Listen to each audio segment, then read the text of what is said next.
Louie and Paula here after a harrowing experience while prospecting. Louie was so enthralled with an outcrop that he forgot to check the wash in front of the Jeep.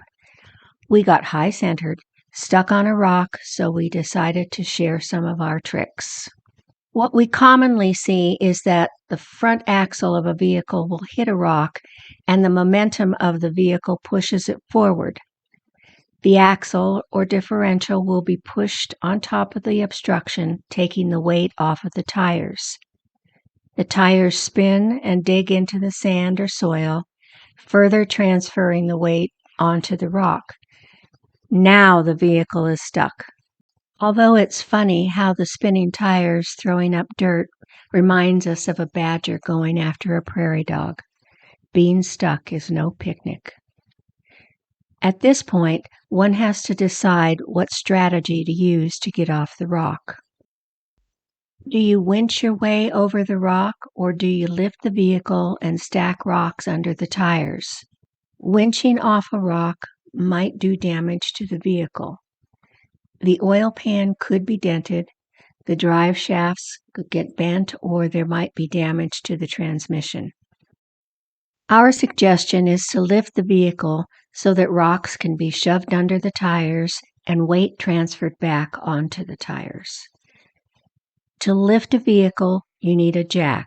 A high lift jack is best, but even a bottle or screw jack will do the trick. We've been high-centered on several occasions and have identified two issues. The first is that when you lift a vehicle with a jack, the axle sags so that lifting is inefficient. Notice that the Jeep is going up, but the tires are still on the ground. The tires stay down until you reach the end of the shock length. We moved 8 inches before the tire lifted 1 inch. This isn't the best way to do it.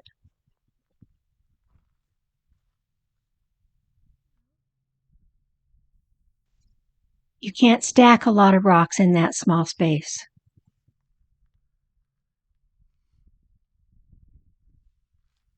Our suggestion is to include a piece of equipment tailored to your vehicle for when you get high-centered. Ours is a 2-foot length of chain with a hook on each end.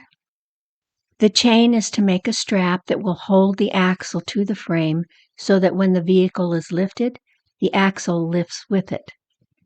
If you raise the vehicle 8 inches, the tires will clear the ground by almost the same height. The effort is more efficient. On our 2004 Rubicon, one hook fits in the lip of the spring tower as the top support. The spring tower on newer Jeeps will need some investigating as to where the top hook can fit. Or you might need to use a strap. The chain is then threaded through the axle knuckle, and the second hook is attached to the chain to make a loop. The vehicle and axle move together so your work is efficient and you will have lots more room to shove rocks under the tire. Be careful. Don't put your hands under the tires, as anything can happen and the tires can fall on your hands or fingers, causing serious injury. Chain. You might need to lift both sides to get the weight back on the tires and drive off of the high center point.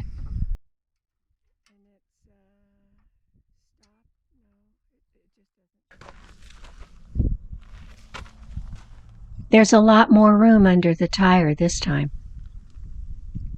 Check out the comparison. The tire on the left was lifted without the chain, the one on the right with the chain. The second problem of getting a vehicle off of high center is when a screw jack is used.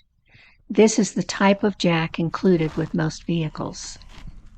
The screw jack has a small bottom area on the ground.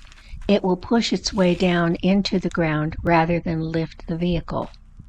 A block of wood, or better yet, 2 blocks of wood, will stop the jack from being pushed into the ground. They also help take up the space between the ground and the lift point on the vehicle. We carry 2 blocks and sometimes 3. We also use blocks of wood when putting on snow chains, so they do have several uses. Check out our article on the website wildernesscommonsense.com to read about other uses for the blocks of wood. Thanks for watching our video, and don't become enthralled looking at rocks and get yourself high-centered.